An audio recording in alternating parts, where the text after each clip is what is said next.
Hey guys, my name is Marvin and I like every type of art. Today I handed over the inspiration to someone else and asked an AI what I could craft. So I asked ChatGPT, hey dear AI, I like to create a new diorama for my YouTube channel. Could you please give me an idea for a cool diorama? ChatGPT replies, sure, how about a diorama featuring a robot in steampunk style, set in a dystopian landscape? And I thought, yes, that's a really cool idea. So I wrote a few prompts for Midjourney to create a fitting image for me, and this is what came out. First I'm building the main body of the robot. For that I'm using aluminium foil, which I shape into the desired form. That means bending, molding and pressing it tightly together. Next I need my molding clay. For this I use Super Sculpey and rub it around the entire foil, shaping it as I go. After it hardens in the oven, I sand the entire surface nice and smooth.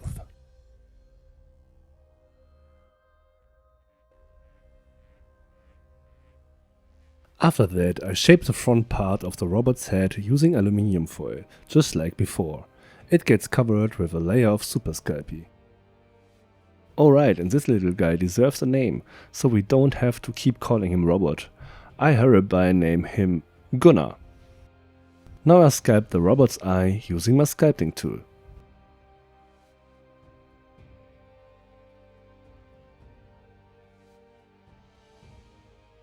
Next I add some details to Gunnar with my sculpting tools. He gets a few grooves on his metal surface and some bullet holes to give him a more rugged look.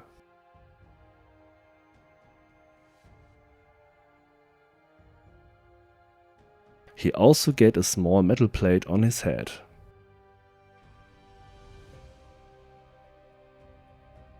Then Gunnar gets his eyes, which I made off camera. By the way, for those who don't know what steampunk is, a genre of science fiction that has a historical setting and typically features steam-powered machinery rather than advanced technology. I like the style of large rustic machines that are powered in an old-fashioned yet fictional way. Now I attach the head to the body by drilling a hole in both parts and inserting a thick piece of wire as a connection root. Then I used aluminium foil again, which I sculpted as a connection between Gunnar's head and body. It's like a bridge that links the head and body together, making it look like a single object.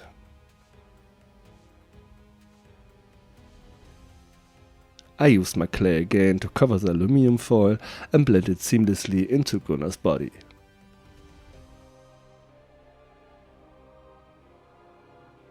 Then I used my sculpting tools again and Gunnar gets more details. He receives a few more grooves in his metallic surface and I continue shaping the body so that it resembles the design Midjourney created for me. Now Gunnar gets more parts of his body. I made most of the pieces off camera, as this video would clearly be way too long if I created all the electrical or robot-like parts on camera. I sculpted Gunnar's side plates out of clay and I have no idea what they are, probably steampunk-like propulsion engines or something similar. In any case, Gunnar also gets these parts, which I attached to him with some glue and clay. The electrical parts on Gunnar's back can't be left out either, so these are also shaped out of clay and attached to his back. Most of the time I don't really have a plan for what exactly I'm doing or what comes next. I just look at the design from Midjourney and try to interpret it as best as I can. Some parts I try to replicate exactly, while other looks like a bit different. The main goal is for Gunnar to look cool in the end. And one important thing to explain, as Adam from North of the Border once said, style over function. Not everything you craft needs to make sense. It just needs to be a visual highlight. So Adam, I know my channel is just starting out, but if you ever see this, you're absolutely right. Now, more parts follow, like this metal plate on Gunnar's chest. I made this off camera as well, and now it's being attached to Gunnar.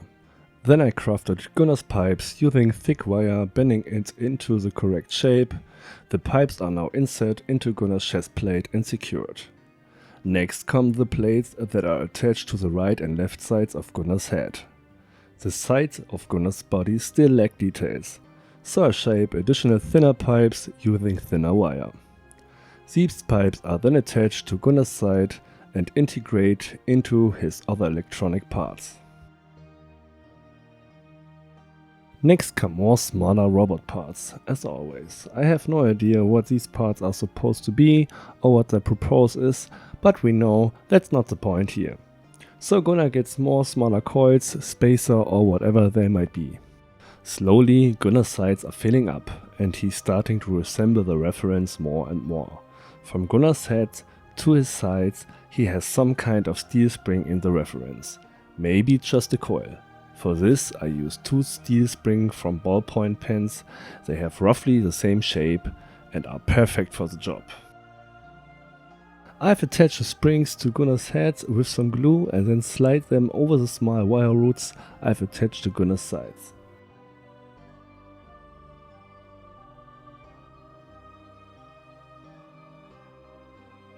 At the front of his body, Gunnar gets clay sausages on the right and left, who we will soon attach the long steel frames.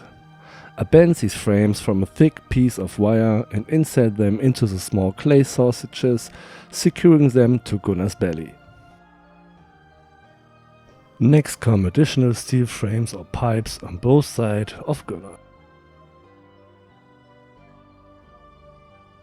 Now our metallic friend gets the large piece on his back. For this I use the cap of a Powerade bottle and shape a fitting tip out of clay, which I attach to the cap with some glue.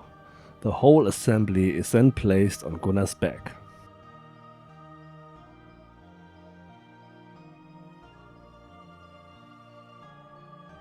Then I use a drill to make the holes for additional parts that will go on Gunnar's sides.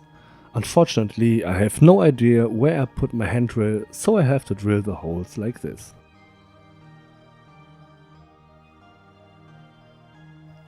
Next, smaller wires are added to Gunnar's belly. Then I attach the cap from a glue bottle to Gunnar's back. Finally, I added a few cables here and there, so Gunnar can get some power because he wouldn't work without it. Then off camera I made the individual parts for his arms, which are now assembled. Using some glue and wires are connection pins. I joined the components and shaped the arms. Then I created two round metal plates for Gunnar's shoulders and added some details to them. These are attached to the right and left side of Gunnar using some glue. For his hands I use a 3mm thick foam board, which I cut into small pieces.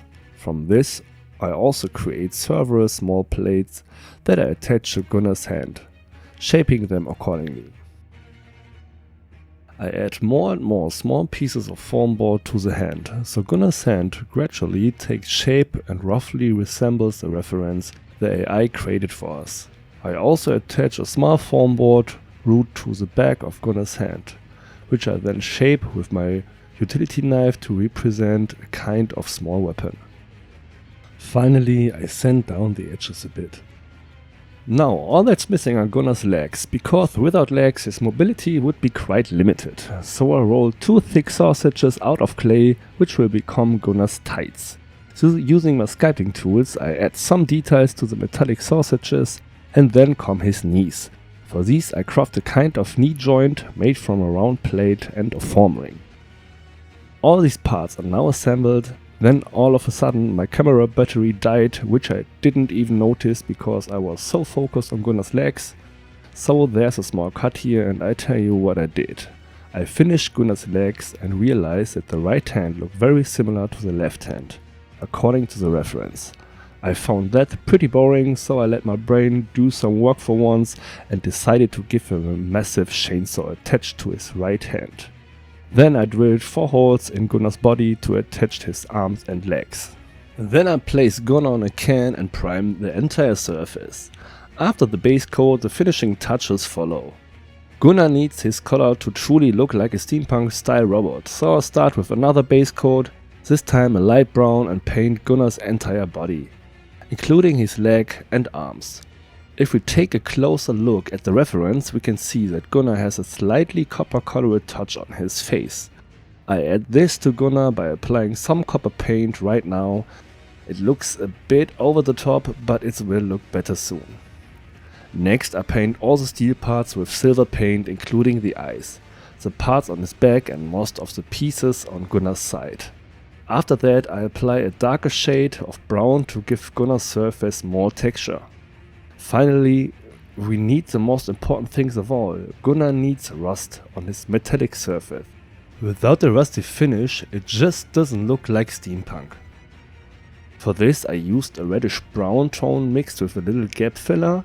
This paste applied to Gunnar, making him look much older and more worn out. We're nearing the end. The only thing left is Gunnar's base.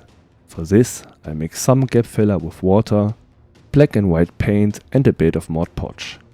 I apply the paste to the entire surface of the form board that I'm using for the base. After 24 hours, once everything is fully dried, the base is given a black primer coat. Once it's dry, decorating can begin. I made some metal plates out of clay, which I glue onto the base. Then I brush the entire surface of the base with wood glue and use my static grass applicator to apply the grass. After the glue dries, I paint the entire base, attach Gunnar to his base and clean up the edges of the base with black acrylic paint. And now it's time for the final reveal.